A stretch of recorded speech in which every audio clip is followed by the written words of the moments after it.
सत श्री अकाल। Punjab star TV वेख रहे सारे दर्शकों का स्वागत है। मैं हाँ कमलरीत कौर लैके हाजिर आ प्रोग्राम पंजाब डिस्कशन।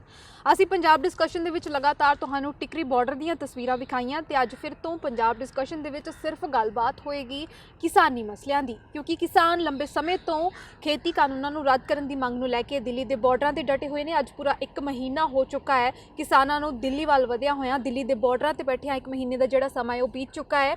ਇਸ ਦੇ ਦਰਮਿਆਨ 5 ਵਾਰ ਕੇਂਦਰ ਸਰਕਾਰ ਦੇ ਨਾਲ ਕਿਸਾਨਾਂ ਦੀ ਮੀਟਿੰਗ ਹੁੰਦੀ ਹੈ ਜੋ ਬੇਸਿੱਟਾ ਰਹਿੰਦੀ ਹੈ। ਕਿਸਾਨਾਂ ਦੇ ਵਿੱਚ ਤੇ ਕੇਂਦਰ ਸਰਕਾਰ ਦੇ ਵਿੱਚ ਜਿਹੜੇ ਮਤਭੇਦ ਨੇ ਉਹ ਲਗਾਤਾਰ ਮੀਟਿੰਗਾਂ ਦੇ ਵਿੱਚ ਉੱਭਰ ਕੇ ਸਾਹਮਣੇ ਆਉਂਦੇ ਰਹੇ ਨੇ। ਕਿਸਾਨਾਂ ਨੂੰ ਸਰਕਾਰ ਦੀ ਪ੍ਰਸਤਾਵ ਵਾਲੀ ਮੰਗ ਵੀ ਪਸੰਦ ਨਹੀਂ ਆਉਂਦੀ ਤੇ ਇਹ ਵੀ ਚੇਂਜਸ ਕਰਨੇ ਵੀ ਜਿਹੜੇ ਨੇ ਪਸੰਦ ਨਹੀਂ ਆਉਂਦੇ। ਕਿਸਾਨਾਂ ਦੀ ਸਿਰਫ ਇੱਕੋ ਮੰਗ ਹੈ ਕਿ ਖੇਤੀ ਕਾਨੂੰਨ ਜਿਹੜੇ ਨੇ ਹਰ ਹੀਲੇ ਰੱਦ ਹੋਣ। ਤੇ ਹੁਣ ਇੱਕ ਵਾਰ ਫਿਰ ਤੋਂ 29 ਦਸੰਬਰ ਯਾਨੀ ਕਿ ਕੱਲ ਨੂੰ किसानों विचाले तो केंद्र सरकार विचाले एक अहम बैठक होने जा रही है। फर्क सिर्फ इन्ना है कि पहली बैठक का सद्दा जोड़ा है केंद्र वालों दिता जाता सी, रणनीति केंद्र वालों बनाई जाती सी, पर इस बार किसानों ने अपनी रणनीति खुद तय की है तो मीटिंग किसानों वाले पासे तो जे शुरुआत जी होएगी कह लीए तो कोई अगर अतकथनी जी है वो नहीं होएगी।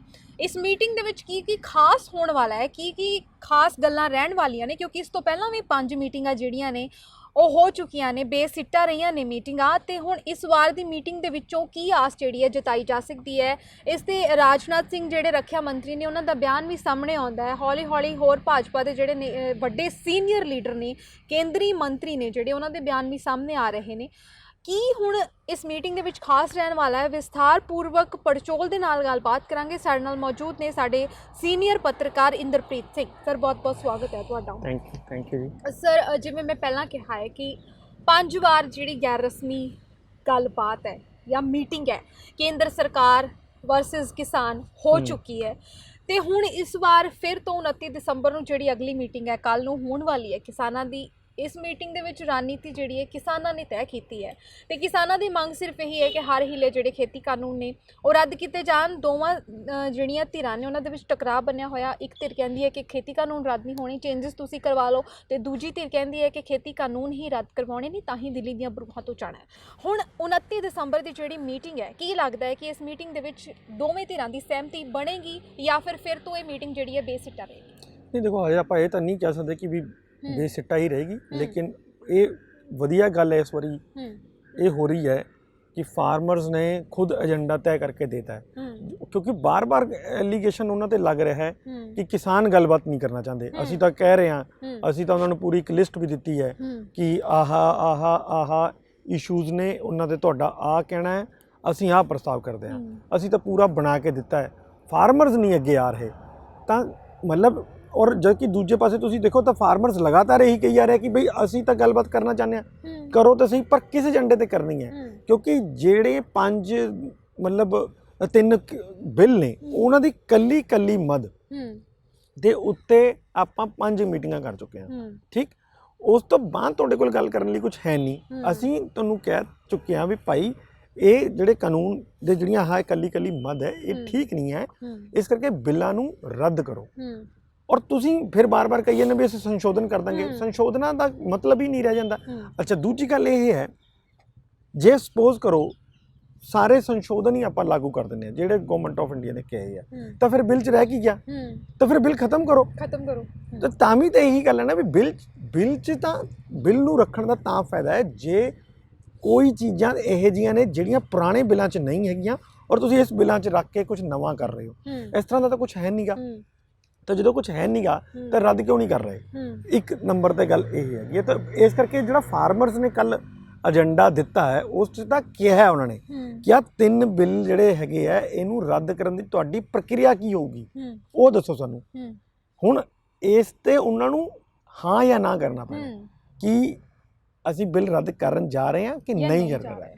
दूजियां इस तरह जड़ियां मतलब चाहे वो पराली नू जलाण वाला इशू है या बिजली एक्ट वाला इशू है, ये सारे ही इशू इस तरह के ने जिहदे विच मतलब कह लो तुसी फार्मर्स नू बहुत क्रिस्टल क्लीयर वो चाहिए है। मतलब वो कहते भी असी कुछ भी धुंध च नहीं रखना।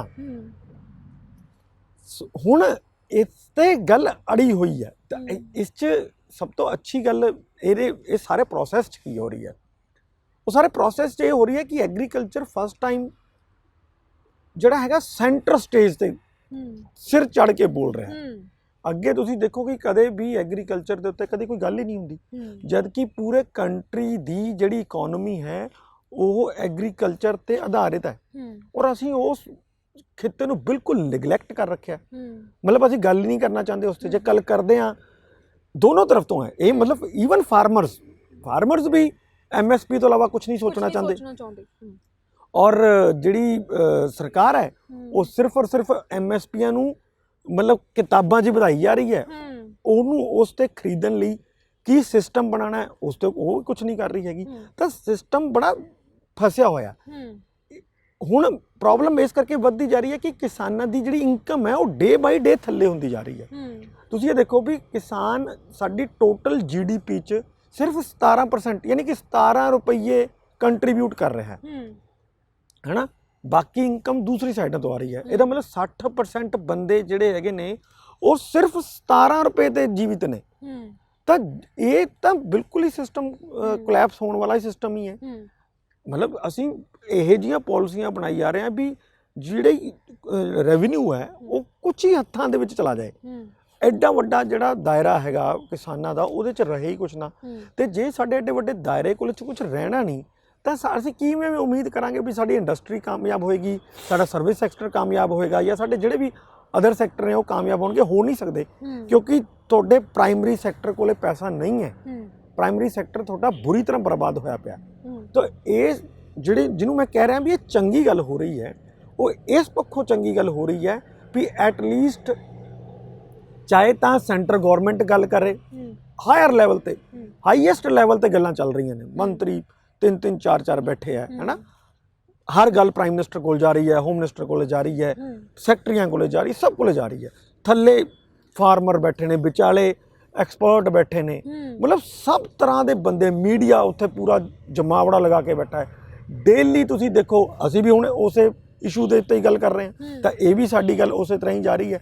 ਸੋ ਮਤਲਬ ਹਰ ਬੰਦੇ ਨੂੰ ਤੁਸੀਂ ਦੇਖੋ ਅੱਜ ਉਹ ਐਗਰੀਕਲਚਰ ਬਿੱਲਾਂ ਨੂੰ ਲੈ ਕੇ ਹੀ ਗੱਲ ਕਰ ਰਿਹਾ, ਚਾਹੇ ਉਹ ਪੱਖ 'ਚ ਗੱਲ ਕਰ ਰਿਹਾ ਹੋਵੇ, ਚਾਹੇ ਵਿਰੋਧ 'ਚ ਕਰ ਰਿਹਾ ਹੋਵੇ, ਚਾਹੇ ਮਿਡਵੇ ਵੀ ਕੁਝ ਅਪਣਾ ਰਿਹਾ ਹੋਵੇ, ਕੋਈ ਵੀ ਗੱਲ ਕਰ ਰਿਹਾ ਹੋਵੇ, ਉਹ ਇਹਨਾਂ ਨੂੰ ਹੀ ਲੈ ਕੇ ਕਰ ਰਿਹਾ। ਪਰ ਇਹ ਨਾ ਸਮਝੋ ਕਿ ਵੀ ਜੇ ਇਹ ਬਿੱਲ ਰੱਦ ਹੋ ਜਾਂਦੇ ਹੈ ਤਾਂ ਇਹਦੇ ਨਾਲ ਫਾਰਮਰਸ ਨੂੰ ਕੋਈ ਬਹੁਤ ਵੱਡਾ ਰਿਲੀਫ ਮਿਲ ਜਾਣਾ ਹੈ। ਇਹ ਨਹੀਂ ਹੈ ਗੱਲ।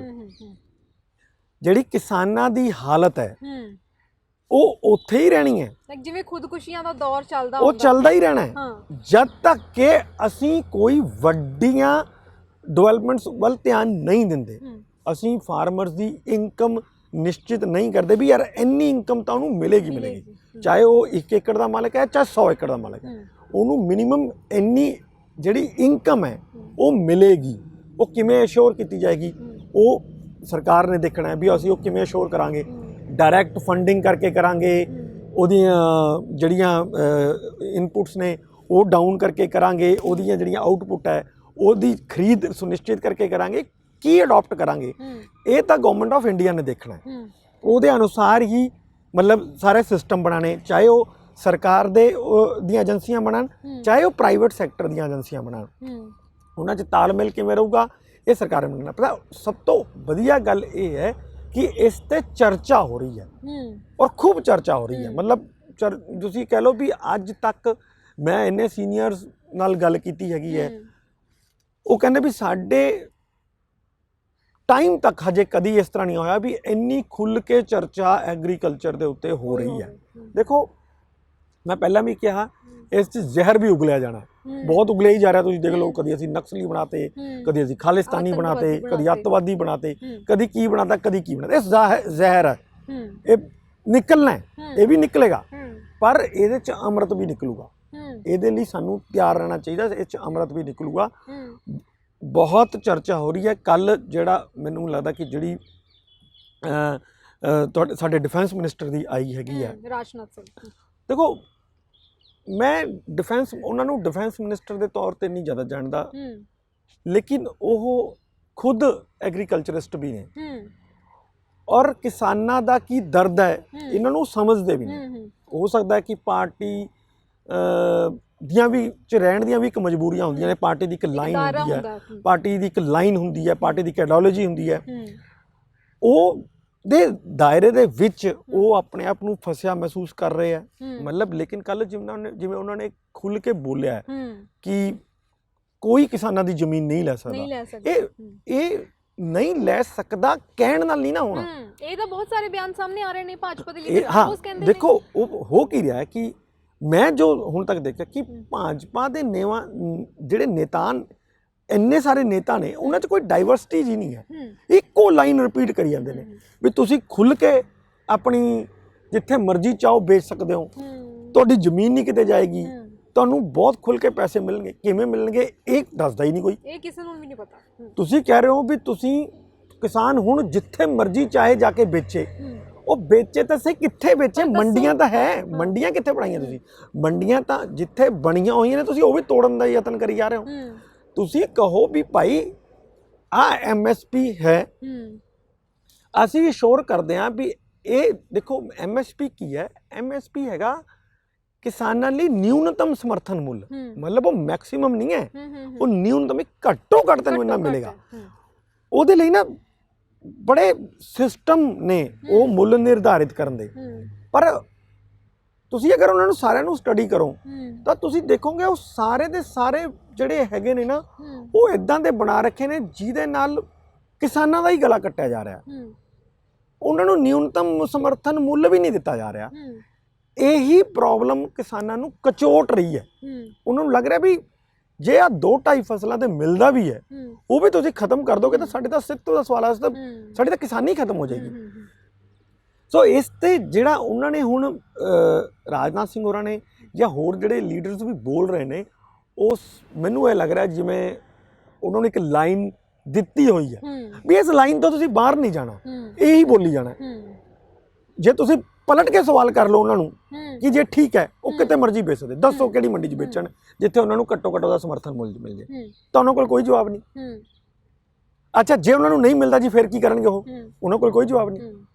ਮਤਲਬ ਤੁਸੀਂ ਕਹਿ ਰਹੇ ਹੋ ਕਿ ਤੁਸੀਂ ਆਪਣੀ ਮੱਕੀ ਲੈ ਜਾਓ, ਤੁਹਾਨੂੰ ਪੰਜਾਬ 'ਚ ਰੇਟ ਨਹੀਂ ਮਿਲ ਰਿਹਾ, 1100-1200 ਰੁਪਏ ਮਿਲ ਰਿਹਾ, ਤੁਸੀਂ ਦੇਸ਼ 'ਚ ਕਿਤੇ ਵੀ ਵੇਚੋ, ਦੇਸ਼ 'ਚ ਕਿੱਥੇ ਵੇਚੋ ਇਹ ਦੱਸੋ। ਉੱਥੇ ਮੈਂ ਲੈ ਜਾਊਂਗਾ, ਮੇਰਾ ਜਿਹੜਾ ਲਿਜਾਣ ਦਾ ਖਰਚਾ ਹੋਊਗਾ ਉਸ 'ਚ ਤੁਸੀਂ ਮੈਨੂੰ ਕੀ ਕੰਟਰੀਬਿਊਟ ਕਰੋਗੇ? ਜੇ ਉੱਥੇ ਵੀ ਜਾ ਕੇ ਮੈਨੂੰ ਵਪਾਰੀ ਨੇ ਉਹ ਮੁੱਲ ਨਹੀਂ ਦਿੱਤਾ ਤਾਂ ਮੈਂ ਕਿਹਦੇ ਕੋਲ ਸ਼ਿਕਾਇਤ ਕਰਾਂ? ਇਸ ਤੇ ਕੋਈ ਜਵਾਬ ਨਹੀਂ। ਅਸੀਂ ਜਦੋਂ ਕਾਨੂੰਨ ਨਵੇਂ ਬਣਾਉਂਦੇ ਆ ਨਾ ਤਾਂ ਆਹ ਚੀਜ਼ਾਂ ਜਿਹੜੀਆਂ ਹੁੰਦੀਆਂ ਨੇ ਇਹ ਰੱਖਣੀਆਂ ਪੈਂਦੀਆਂ ਨੇ ਅੱਗੇ ਕਿ ਜੇ ਇੱਦਾਂ ਹੋਇਆ ਤਾਂ ਫਿਰ ਕੀ ਕਰਾਂਗੇ। ਉਸ 'ਚ ਜੇ ਤੱਕ ਤੁਸੀਂ ਉਹਨੂੰ ਕਲੈਰਿਟੀ ਨਹੀਂ ਦੋਗੇ ਫਾਰਮਰਸ ਨੂੰ ਤਾਂ ਫਿਰ ਫਾਰਮਰਸ ਉੱਥੇ ਬੈਠਣਗੇ। ਮੇਰੀ ਗੱਲ ਸਮਝ ਰਹੇ ਹੋ? ਬਿਹਾਰ ਦੇ ਵਿੱਚ ਅਸੀਂ APMC ਐਕਟ 2006 'ਚ ਖਤਮ ਕਰਤਾ, ਇਹੀ ਕਹਿ ਕੇ ਆਹੀ ਜੋ ਅੱਜ ਕੱਲ੍ਹ ਕਰ ਰਹੇ ਨਾ, ਇਹ 2006 'ਚ ਵੀ ਕਹੀ ਗਈ ਕਿ ਜੀ ਕਿਸਾਨਾਂ ਨੂੰ ਖੁੱਲ੍ਹਣੀ ਹੈ ਜਾਣ ਦੀ। ਹੁਣ ਤਾਂ ਖੁੱਲ੍ਹ ਲੈਣਾ 2006 ਤੋਂ ਬਾਅਦ।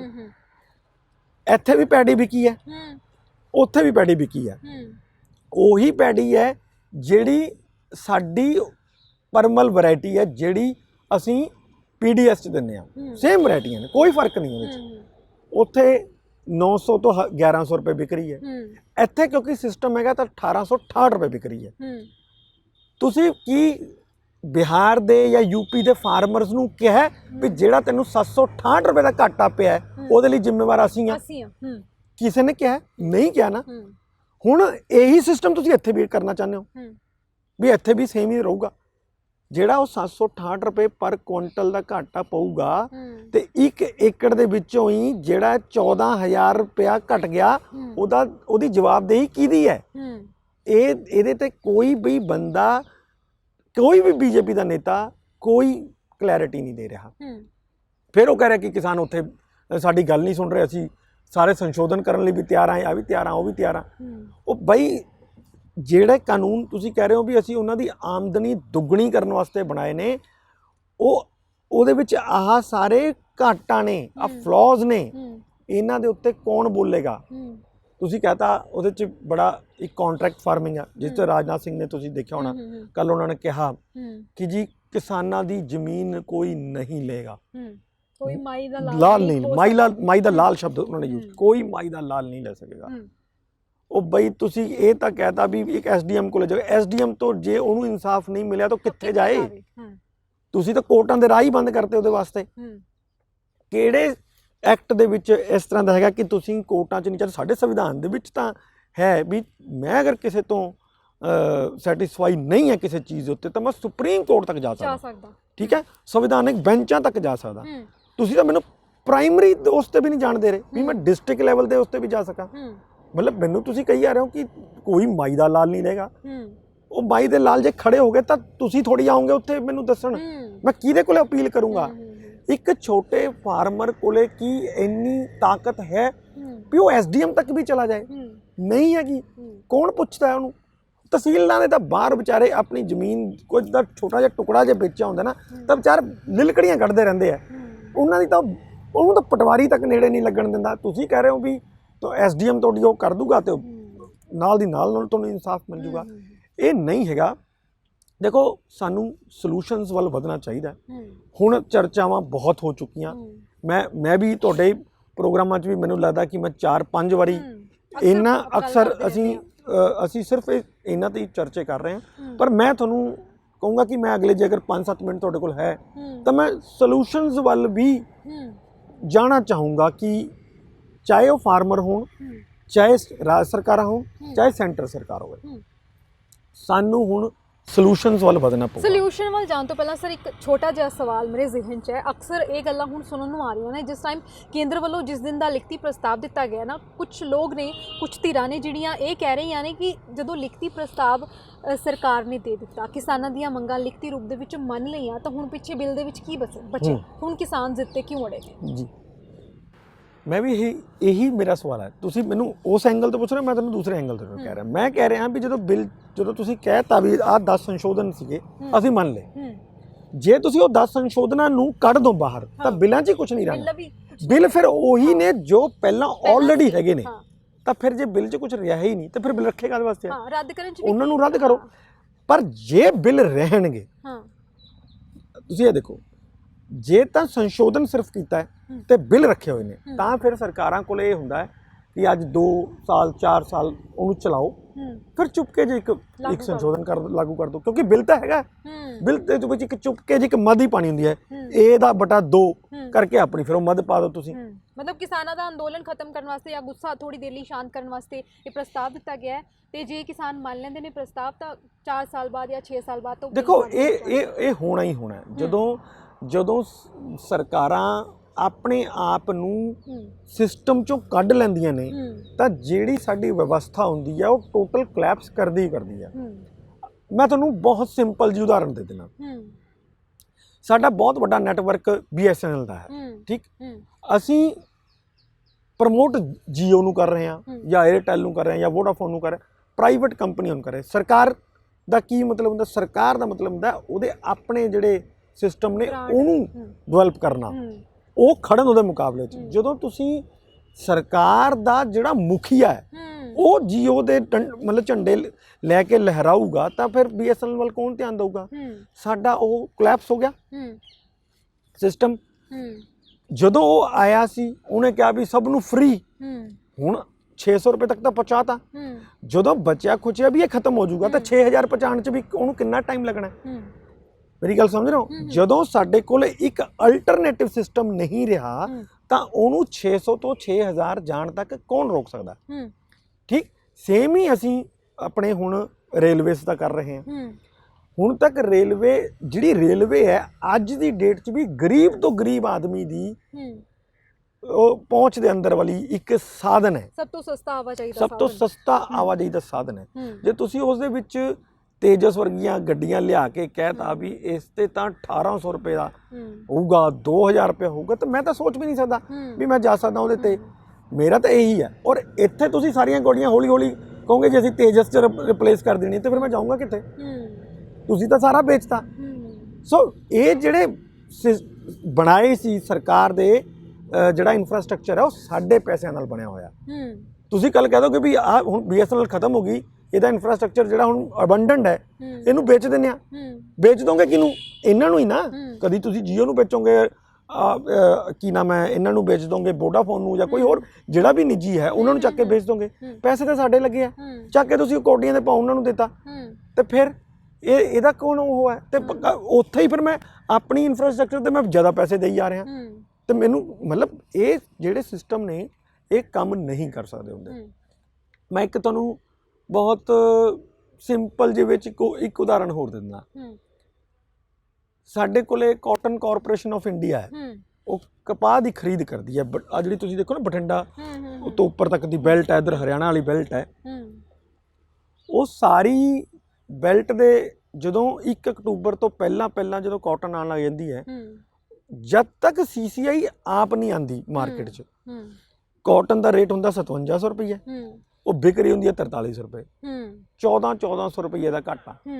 ਠੀਕ, ਕੋਈ ਨਹੀਂ ਮਤਲਬ ਉਦੋਂ ਕਹਿੰਦਾ ਵੀ ਯਾਰ ਤੁਸੀਂ ਕਿਉਂ 4300 ਰੁਪਏ ਤੇ ਖਰੀਦ ਰਹੇ ਹੋ। ਸਰਕਾਰ ਦਾ ਇੱਕ ਵੀ ਨੁਮਾਇੰਦਾ ਇਹ ਨਹੀਂ ਕਹਿੰਦਾ ਵੀ 5700 ਰੁਪਏ ਰੇਟ ਹੈ, ਤੁਸੀਂ 4300 ਰੁਪਏ ਤੇ ਕਿਉਂ ਖਰੀਦ ਰਹੇ ਹੋ ਬਈ। ਠੀਕ ਹੈ, ਜਿਸ ਦਿਨ ਹੀ ਸਰਕਾਰ ਆਪ ਆਉਂਦੀ ਹੈ, ਉਹੀ ਸਾਰੇ ਵਪਾਰੀ ਜਿਹੜੇ 4300 ਤੇ ਖਰੀਦ ਰਹੇ ਹੁੰਦੇ 5700 ਤੇ ਆ ਜਾਂਦੇ ਨੇ। ਕਿਉਂ? ਉਹਨਾਂ ਨੂੰ ਪਤਾ ਹੁੰਦਾ ਵੀ ਫਿਰ ਕਾਟਨ ਕਾਰਪੋਰੇਸ਼ਨ ਆਫ ਇੰਡੀਆ ਨਾਲ ਲੈ ਜਾ ਕਿਤੇ ਸਾਰਾ ਇਹ। ਇਸ ਕਰਕੇ ਮੈਂ ਕਹਿ ਰਿਹਾ ਵੀ ਸਰਕਾਰ ਦਾ ਹੋਣਾ ਬਹੁਤ ਜ਼ਰੂਰੀ ਹੈ। ਸਰਕਾਰ ਕੁਝ ਖਰੀਦੇ ਨਾ ਖਰੀਦੇ ਵੱਖਰੀ ਚੀਜ਼ ਹੈ, ਲੇਕਿਨ ਸਰਕਾਰ ਦਾ ਮੌਜੂਦ ਹੋਣਾ ਜ਼ਰੂਰੀ ਹੈ ਤਾਂ ਕਿ ਜਿਹੜਾ ਘੱਟੋ ਘੱਟ ਆਪਾਂ ਮੁੱਲ ਦੇਣਾ ਉਹ ਤਾਂ ਉਹਨੂੰ ਮਿਲਦਾ ਰਹੇ ਨਾ। ਵੱਧੋ ਵੱਧ ਤੁਸੀਂ ਨਹੀਂ ਤਾਂ ਦੇ ਹੀ ਨਹੀਂ ਰਹੇ, ਘੱਟ ਤੋਂ ਘੱਟ ਤਾਂ ਉਹਦਾ ਤੋੜੀ ਫੁਲਕਾ ਤਾਂ ਚੱਲੇ। ਤੁਸੀਂ ਤਾਂ ਕਹਿ ਰਹੇ ਹੋ ਵੀ ਬਿਲਕੁਲ ਹੀ ਮਾਰ ਦੇਣੀ ਆ।